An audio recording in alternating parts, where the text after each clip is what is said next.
Montreal. As holder of the Transit Chair in Tourism, he has been the head of Tourism Intelligence Network since 2003. He has also worked as a professional researcher and consultant for the tourism industry for more than 20 years now, and serves on various committees related to the advancement of knowledge in tourism in Canada.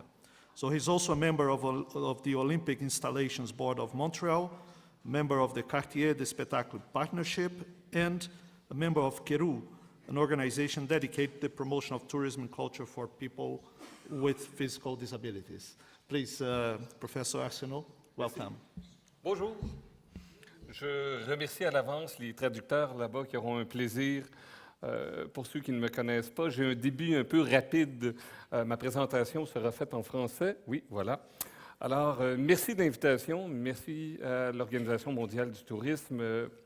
Je ne suis pas un spécialiste du tourisme de montagne. Je suis quelque part, humblement, un spécialiste du tourisme. On m'a demandé de vous présenter deux choses aujourd'hui. La première, principalement, le contexte nord-américain du développement du tourisme de montagne et son contexte, et également quelques éléments de réflexion qui pourra guider les travaux et les discussions tout au cours des 2 prochaines journées. On démarre le temps ici. Première des choses, vous le constaterez, ma présentation, évolution nord-américaine, les défis auxquels sont confrontés les opérateurs de stations de montagne, également l'enjeu de la diversification. Et c'est là qu'il y aura des éléments de réflexion les plus importants à mon humble avis. C'est-à-dire que jusqu'à présent, je trouve qu'il y a une certaine forme de réactivité des opérateurs de montagne et une espèce de naïveté par rapport à des changements qui étaient fort prévisibles, des changements, on le verra, davantage démographiques, liés au changement climatique, évidemment, et changés également et intimement liés, je dirais, au changement de la société nord-américaine. Ces changements-là qui sont fort prévisibles et pourtant, la réaction a été très lente et on fera avec ça des réflexions conclusives. Dans un premier temps, on le voit ici, depuis les années essentiellement 80, les stations de ski nord-américaines sont en décroissance extrêmement importante. Seulement à l'échelle des États-Unis, on en comptait 705 stations dans les années 80. En 2012, il y en avait à peine un peu plus de la moitié, et ce phénomène-là est en continuation. Ça a amené certaines réflexions, certaines stratégies d'affaires qui ont amené les stations à se concerté avec beaucoup de logique immobilière, de logique financière, de rachat. Mais essentiellement, si d'un côté, comme le disait très bien le professeur Keller, les stations de montagne, les stations de ski sont un phénomène relativement récent à l'échelle nord-américaine, encore plus récent que ce qu'on peut observer ici en Europe, ce mouvement-là s'est accéléré rapidement et est en train de se changer de façon drastique. Essentiellement, dans les 10 dernières années aux États-Unis, si on regarde la fréquentation en termes de nombre de jours ski, on voit des choses extrêmement troublantes. Et les stations de ski nord-américaines ont eu cette réflexion-là. Il y a eu un peu la bouée de sauvetage de l'arrivée de la planche à neige qui est venue changer un peu la donne au début des années 2000, qui a donné un certain boom dans la fréquentation des stations de ski. Mais ce boom-là a été, je dirais, très mal géré, très mal réfléchi. Et déjà, 10 ans plus tard, on voit que cet effet de mode, souvent on prend des décisions d'affaires sur des effets de mode, et ce n'est pas une très bonne idée ici. Quelques constats, la fréquentation est d'anti largement due à une météo inégale d'année en année. C'est particulièrement vrai sur le continent nord-américain, particulièrement chez nos amis des États-Unis. Les stations les plus au nord, celles situées évidemment en altitude, éprouvent moins de difficultés. Pour les autres, évidemment, il y a des enjeux d'équipement, de fabrication de neige. Je ne vous apprends absolument rien en disant ça. Le choc démographique aux États-Unis, il est extrêmement important. Extrêmement important. Première des choses, 40 de la population américaine est issue des communautés culturelles, si on pouvait dire ainsi. Latino-américains, afro-américains représentent 40 de la population américaine et ce chiffre est en croissance exponentielle. Pourtant, ces communautés-là représentent à peine 10 de la fréquentation des stations de montagne. Il y a donc là un enjeu, une conception dans la relève, dans l'initiation au plaisir de la montagne qui n'a pas été fait. Et malheureusement, c'est le genre de décision qui se fait et qui aura des impacts à l'échelle de décennies. Alors, tout le retard qui a été accumulé dans les 10 ou 20 dernières années aura des impacts sur les prochaines décennies de façon importante. Les clientèles actuelles, évidemment, elle est vieillissante. Le baby boom est un phénomène davantage nord-américain. Une accélération, encore une fois, de l'âge moyen de la population américaine, avec un recul extrêmement important de la natalité, qui, encore une fois, pose des problèmes et des enjeux pour les stations de montagne. Donc, une très, très grande inquiétude pour la relève. Encore une fois, le chiffre de décroissance qu'on observe aujourd'hui est précurseur d'un phénomène qui peut être beaucoup plus important et pour lequel les stratégies de renversement de la tendance, encore une fois, exigent beaucoup de travail et beaucoup de temps. Les défis des stations de montagne sont extrêmement importants, extrêmement nombreux. Dans un premier temps, il y a ces changements climatiques-là, été comme hiver, et qui se traduisent par une instabilité de la météo d'une année à l'autre. Je suis originaire du Québec, au Canada. J'habite Montréal.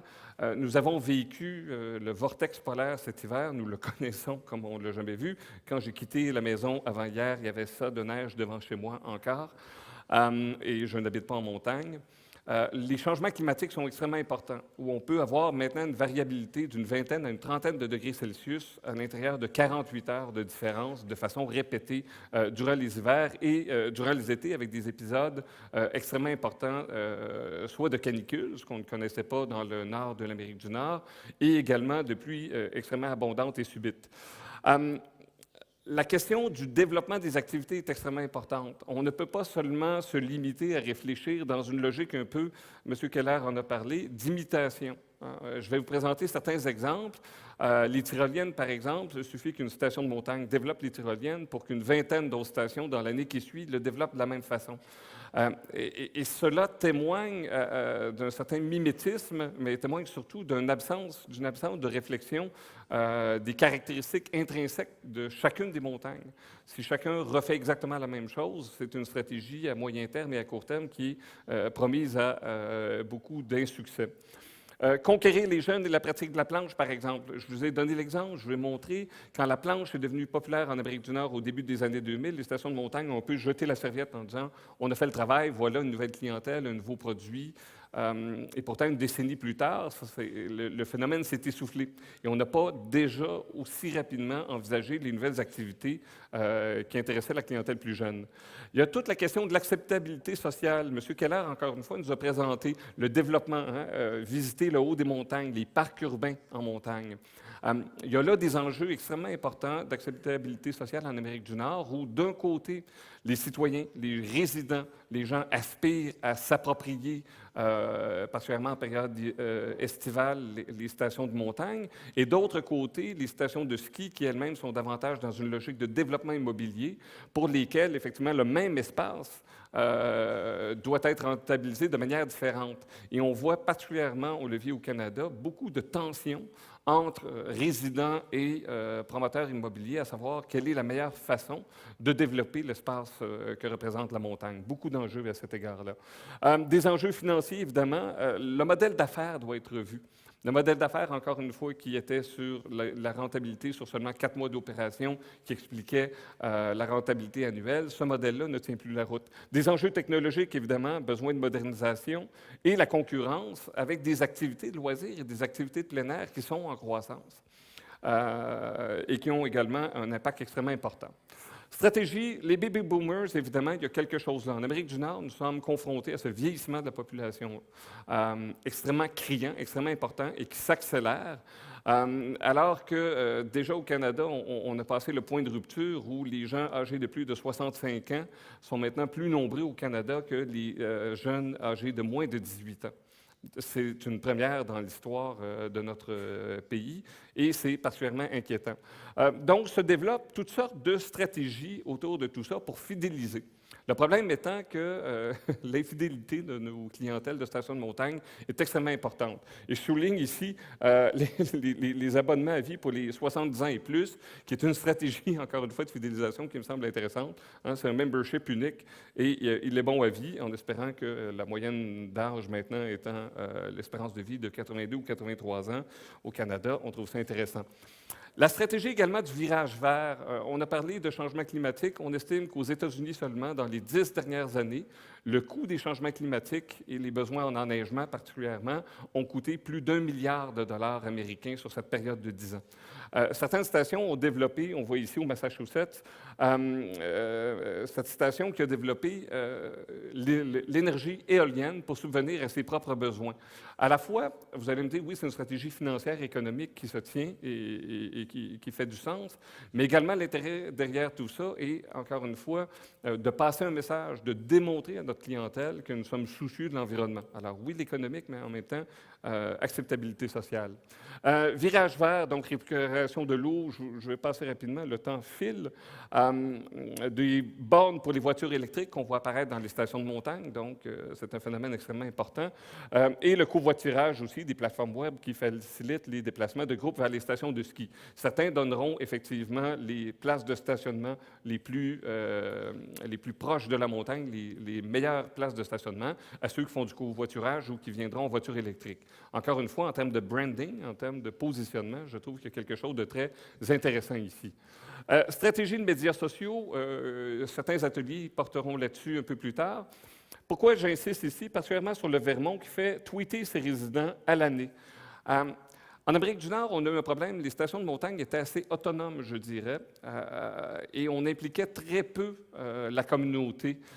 Et on découvre que pour aimer la montagne, pour devenir un mountainliker, il est important à l'année d'être interpellé et de recevoir le message de la montagne. Donc, les médias sociaux permettent d'être dans le cœur du consommateur, dans le cœur du visiteur également, sur une base annuelle.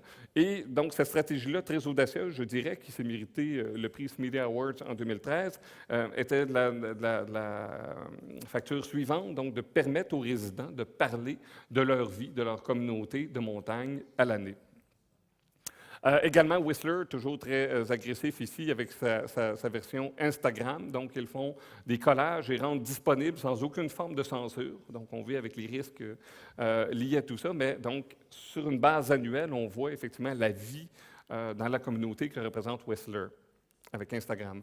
Celle-là, j'en parle rapidement, c'est du Skyjack, du Ski Jack. C'est la station Banff qui a décidé de faire du détournement de clientèle. Donc, si vous mettez le mot-clé, par exemple, ici, Mont-Tremblant, station du Québec, ils vont vous faire un espèce de petit concours où on va vous dire pourquoi ne viendrez-vous pas à Banff à la place et on vous offre gratuitement le séjour. Donc, c'est une stratégie assez agressive pour aller chercher, identifier sur les médias sociaux qui sont les amateurs de montagne et les interpeller. Arrivons maintenant au cœur du sujet, les stratégies de diversification. Elles sont nécessaires, on l'a compris. Tous les enjeux présentés précédemment nous indiquent à quel point les stations de montagne ne peuvent pas espérer, sur un horizon de court et de long terme, vivre essentiellement et uniquement des activités de ski.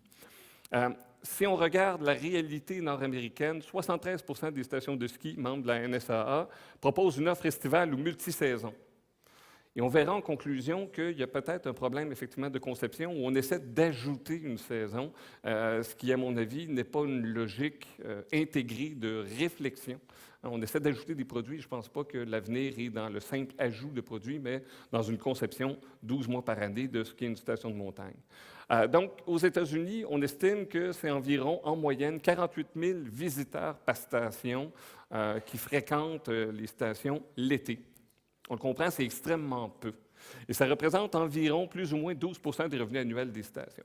Il y a clairement, et M. Keller allait exactement dans ce sens-là, il y a clairement ici de la place pour de l'amélioration et le développement passera nécessairement par les activités estivales.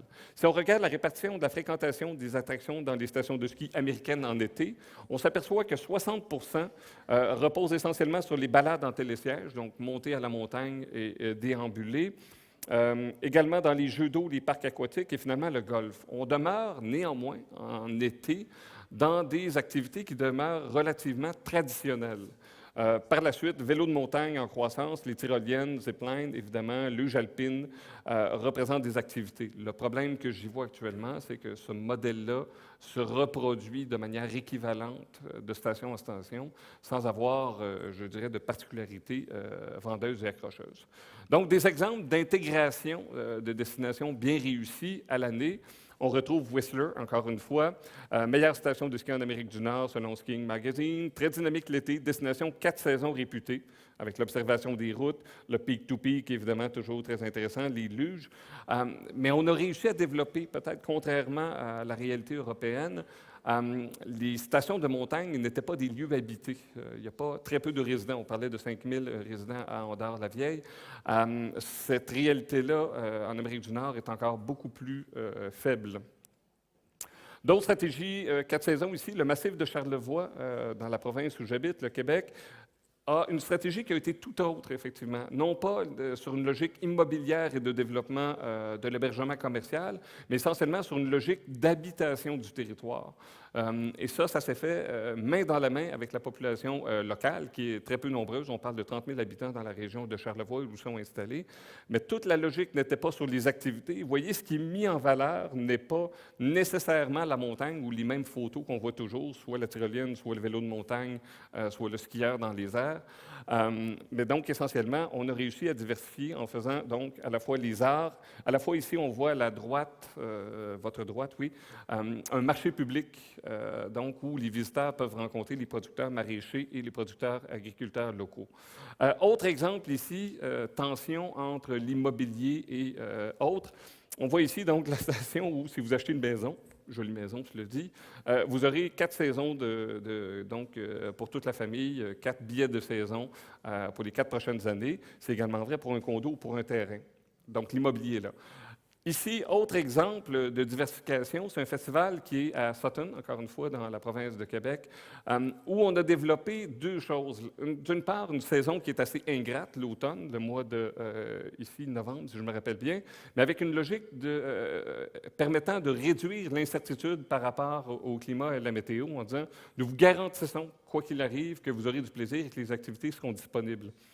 Belle stratégie, donc la diversification devient une espèce de plan B. Hein. Ça permet d'amortir les coûts, d'offrir des activités qui correspondent au même type de clientèle pour maximiser le positionnement du festival et également donc d'avoir une certaine forme d'éducation de la clientèle. Donc le festival d'automne, qui n'est pas naturel, encore une fois, dans les stations de montagne, et ça a été bien développé. Ce modèle, je trouve ça intéressant aussi de diversification. Saint-Sauveur, station également des Laurentides au Québec. Et quand je suis venu ici, j'ai vu des photos du parc d'attractions et finalement, quand je disais qu'il y avait un certain manque de positionnement clair et de qualité particulière, bien ici, c'est un produit qu'on retrouve un peu partout sur la planète, heureusement ou malheureusement. Je ne trouve pas, avec ce type de produit, qu'on est capable d'ajouter une clientèle internationale. On est nécessairement avec une clientèle locale. Probablement un des plus grands succès nord-américains, la station de JP qui a inauguré son immense centre aquatique intérieur tropical en 2011. Et pourquoi je trouve que c'est un succès? Ils ont eu l'intelligence de ne pas faire un produit estival, mais essentiellement de faire un produit 4 saisons. Et donc, ce centre aquatique, et la photo en témoigne ici, vous permet en pleine saison hivernale, de profiter à la fois de la piscine à vagues, et c'est immense.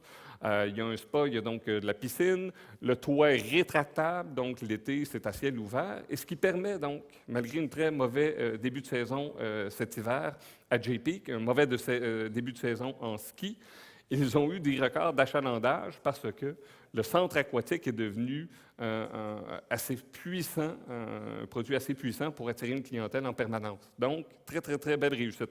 Autre élément, je parlais du rajeunissement de la clientèle. Il n'est pas évident chez les jeunes Américains de développer la pratique du ski. Ils se sont aperçus qu'il était beaucoup plus facile d'intégrer et d'inciter les jeunes à faire du ski en les amenant à la montagne, par le biais donc, du centre aquatique qui a un très grand pouvoir attractif, et par la suite développer la pratique du ski comme étant la relève. Très intéressant. Je l'ai dit, toute stratégie de développement doit reposer sur une réflexion sur qui sont nos clientèles. Pas les clientèles actuelles, mais les clientèles potentielles. Quels sont les changements dans la société nord-américaine qui ont une incidence sur la façon d'être et sur la façon de pratiquer les sports? Et on s'est intéressé ici, avec la Outdoor Foundation Report de 2013, à réfléchir à quelles étaient les activités sportives les plus en croissance à l'échelle nord-américaine. Et on découvre que la course d'aventure, les triathlons en route, le triathlon traditionnel, le télémarque et le ski acrobatique étaient les top 5 des activités de plein air qui ont eu la plus forte augmentation du taux de participation au cours des 5 dernières années. On s'aperçoit donc que les activités intenses, d'activités très fortes, sont en énorme croissance. Il y a donc là un potentiel, encore une fois, que les stations de montagne peuvent capturer en cours de route. On retrouve donc évidemment le fat bike. Je pense qu'une des deux photos est de Val Thorens, on a triché, c'est pas en Amérique du Nord, je m'excuse. Est-ce qu'on dit en français le vélo gras? Je sais pas, le vélo obèse? Je ne sais pas. Et donc, c'est une forme, encore une fois, d'activité extrêmement extrême et qui attire une clientèle donc en croissance, pour lequel, encore une fois, la montagne devient un terrain de jeu tout à fait naturel. Donc, on trouve à la fois une espèce de relation entre le terrain de jeu et les intérêts des éventuelles clientèles. On l'a dit, les tyroliennes sont en croissance, mais à mon avis, beaucoup trop, puisque le produit est assez similaire d'une station à l'autre, mais néanmoins. D'autres aventures douces, encore une fois, partenariat ski-vélo. Donc, la NSAA aux États-Unis avec l'International Bicycling Association ont signé une entente pour promouvoir le vélo de montagne dans les stations. Ce partenariat-là est un grand enseignement pour plusieurs raisons. La première, parce que ça démontre que les stations de montagne font confiance à l'expertise de ceux qui chapeautent une pratique très particulière. Cette expertise-là se traduit dans un accompagnement dans le développement des sentiers, dans l'aménagement des sentiers, dans la signalisation, dans la promotion. Donc, le IBA, dans sa section de son site Internet sur les destinations, fait une promotion active des stations de montagne comme étant les lieux où on peut pratiquer le VTT de façon intéressante. Donc, encore une fois, la station de montagne doit apprendre à travailler avec la communauté, mais doit également apprendre à travailler avec les spécialistes, avec les gens qui sont reconnus par les consommateurs comme étant les porteurs légitimes de la bonne façon de faire et une espèce de garantie ou une labellisation, je dirais, certification de la qualité de l'expérience. Je trouve ça très intéressant comme initiative. Le triathlon classique et hors route, on l'a dit, c'est une activité en croissance. On le voit donc de plus en plus dans les stations de montagne comme étant un produit d'appel.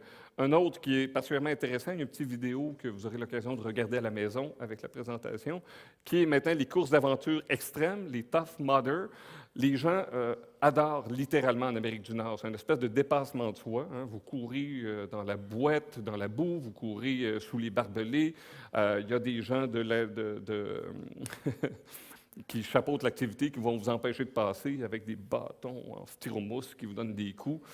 Et les gens en raffolent, les gens en redemandent. Donc, c'est ce type d'activité-là, encore une fois, la station de montagne est un terrain de jeu tout à fait désigné pour ça. Les véhicules électriques, on comprend, en Amérique du Nord, je vous l'ai dit, le vieillissement de la population est extrêmement important. Vous avez vu, je travaille avec les gens à mobilité réduite comme engagement personnel. C'est une grande préoccupation. Et donc, le véhicule électrique, à la fois soit le Segway ici, en Ontario, qui vous permet de vous promener en forêt, en montagne et d'aller sur les escarpements des chutes du Niagara. Produit très intéressant. Ici, c'est pris en Écosse, donc c'est pas en Amérique du Nord, en tout cas pas encore, aux dernières nouvelles. Et donc, ce produit-là permet aux gens à mobilité réduite de se rendre et de participer avec le groupe et de se promener dans des sentiers de montagne.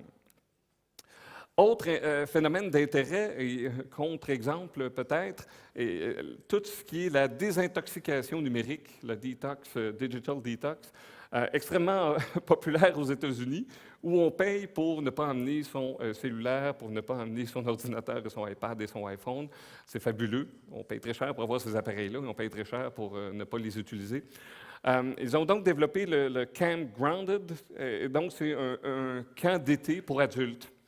Qui a été développé où vous n'avez pas le droit d'avoir aucune forme de technologie, sauf l'appareil Polaroid ou un appareil réflexe, essentiellement, et dans lesquels, donc, on ramène effectivement ce sentiment-là de nostalgie de la jeunesse et de l'enfance qui se fait.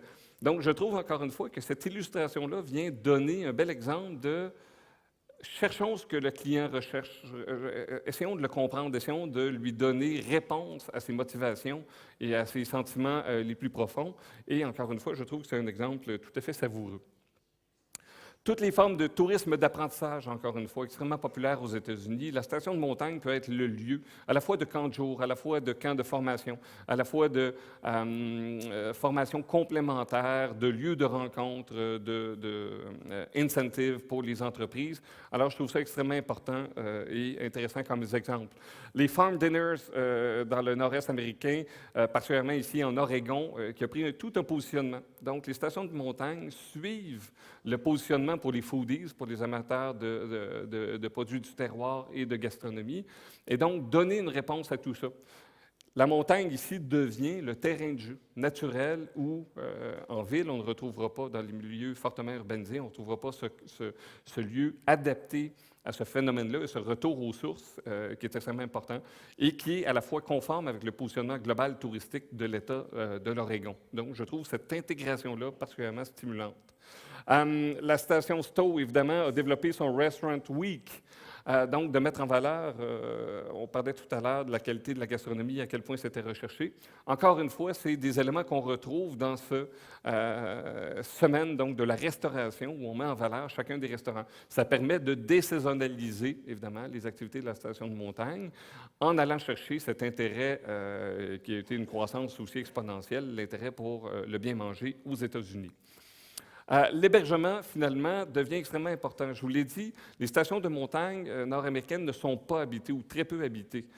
Pour le meilleur, pour le pire, donnent l'avantage de pouvoir développer une certaine forme d'hébergement alternatif à l'hôtellerie conventionnelle. Et on retrouve, par exemple, ici à Mont-Tremblant, pas très loin de chez moi, les maisons dans les arbres, ici, qui un produit d'appel extrêmement important et qui suscite un grand intérêt pour la station de montagne et pour la montagne du Mont-Tremblant elle-même, parce que les gens, à la fois touristes, mais à la fois résidents, se sentent interpellés par ce mode d'hébergement tout à fait stimulant. Entre ma fille en raffole. Ici, ce sont, aux États-Unis, on parle souvent de parcs de roulottes qui étaient l'habitation bas de gamme pour bien des populations américaines. Alors, ça a été développé ici, ce sont des roulottes de grand luxe, donc dans des parcs, qui permettent évidemment, encore une fois, de développer une offre d'hébergement moins coûteuse, plus attrayante et moins coûteuse en termes de développement, encore une fois, et qui plaît donc à d'autres segments de clientèle. Et le phénomène aussi très populaire de la yourte, autre mode d'hébergement et de diversification.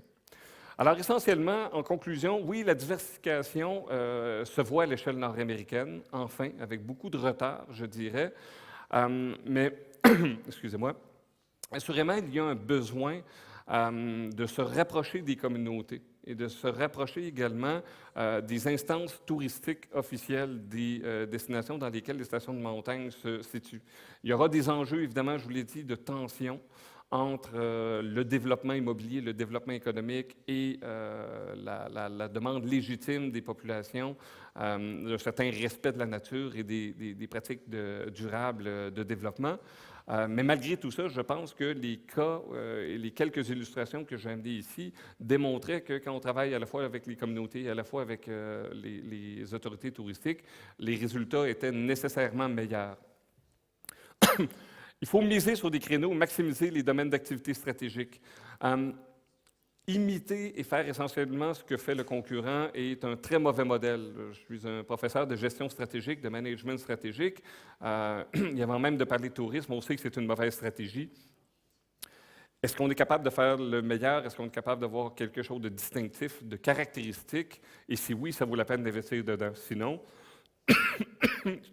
excusez-moi, c'est inutile. Je vous donne l'exemple du Mont Saint-Bruno, qui est probablement la plus petite station de ski au Canada, en termes de... C'est une montagne minuscule, mais qui est à peine 3 km de Montréal, donc à 3 millions d'habitants auprès de ça. Elle est devenue la station de ski la plus importante en termes d'école de ski. Ils ont compris que pour l'enseignement, pour la relève, pour le développement chez les très jeunes, ils étaient les mieux situés pour le faire. C'est devenu la plus grande école de ski. Plus petite station, la plus petite montagne et pourtant la plus importante en termes de créneaux. Porter nous annonçait ça dans les années 80.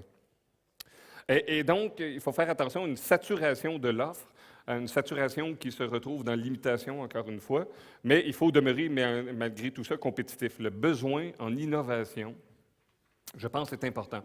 Et le seul moyen d'innover est de bien comprendre la clientèle, de bien comprendre les attentes légitimes des touristes et d'y répondre, non pas quand la demande existe, mais bien être capable de l'anticiper. Alors, c'était essentiellement les propos que j'avais à partager avec vous aujourd'hui. Merci de votre attention.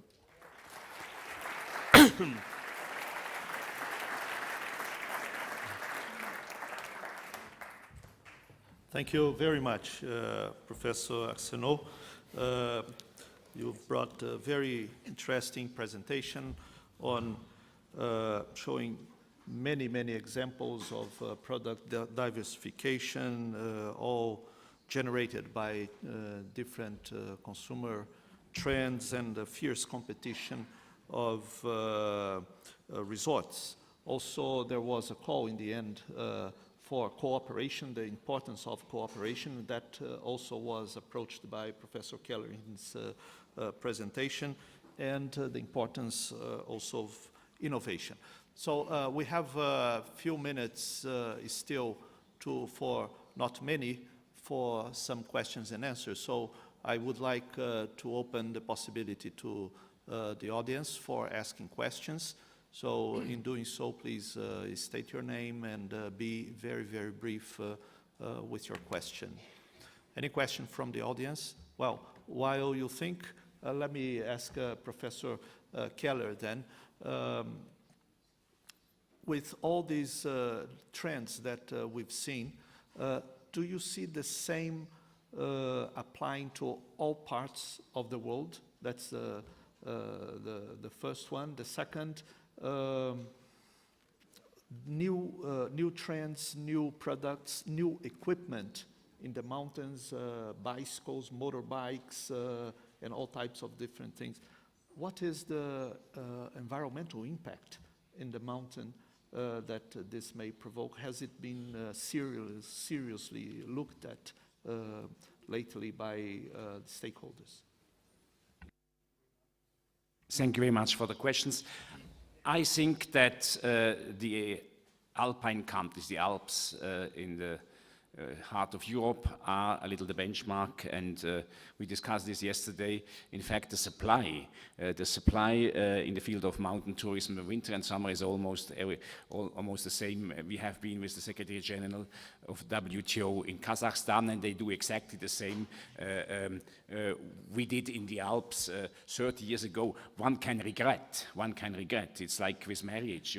They all start always again with this, and they do the same errors. Well, so this we have. The market trends are quite different. The market behavior is different, but what you can offer in the Alps is defined by the mountain ecosystem, and you have not so many choices.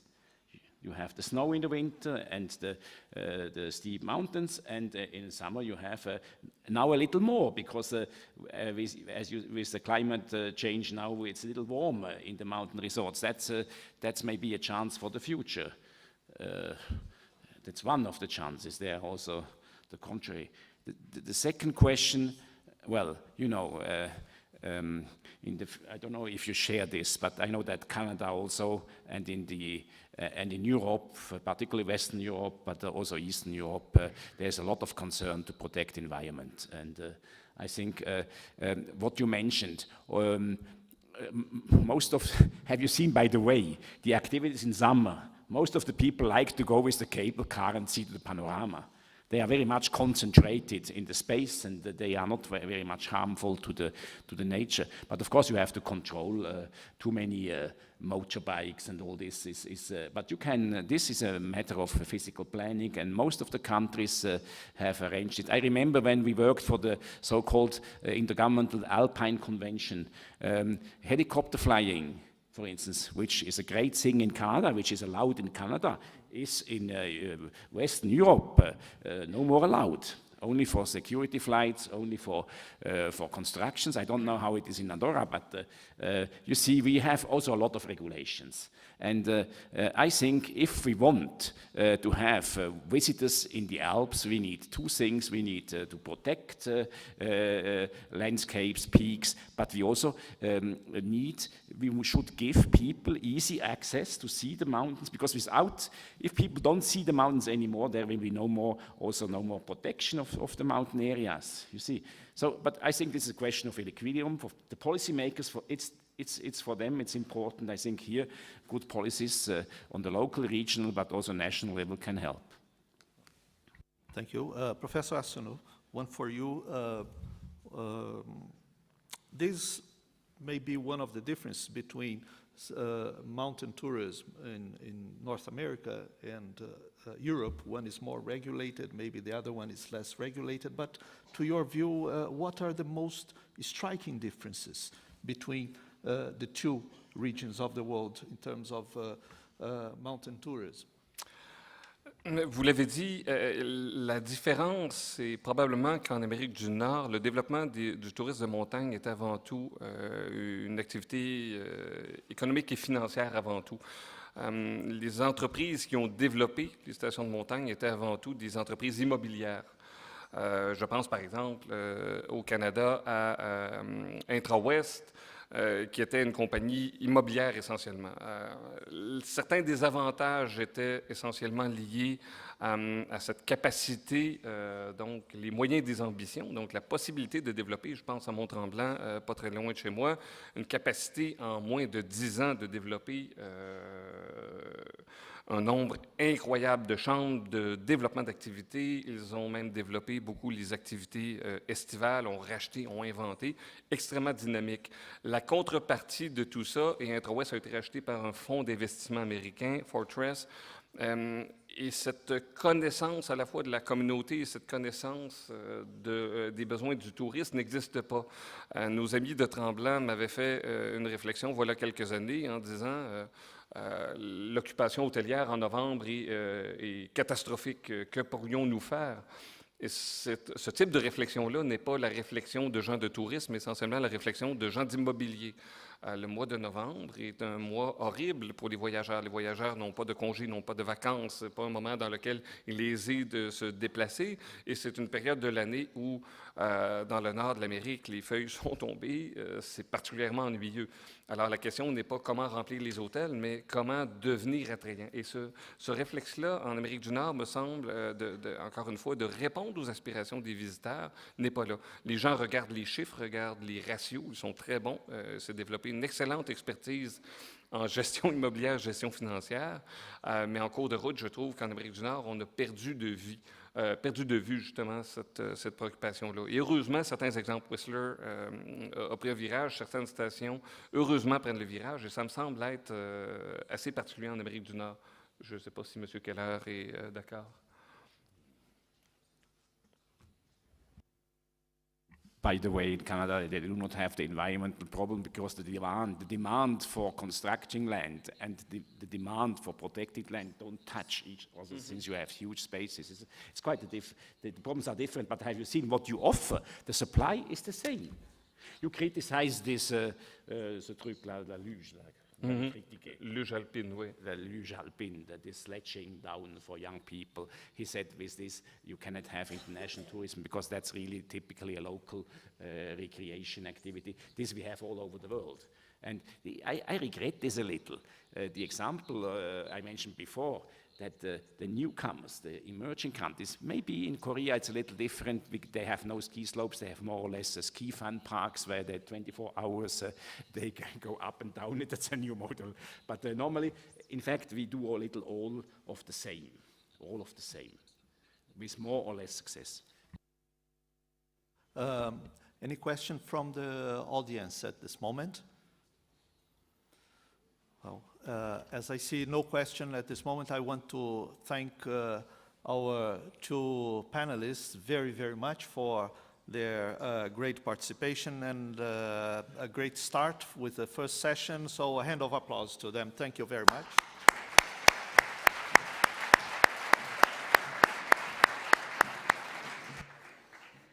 Doncs després d'aquesta primera sessió de treball és el moment de fer una petita pausa, uns 25 minuts, per fer aquesta pausa amb un càtering de cafè que els oferim a fora de la sala del Congrés. Moltes gràcies.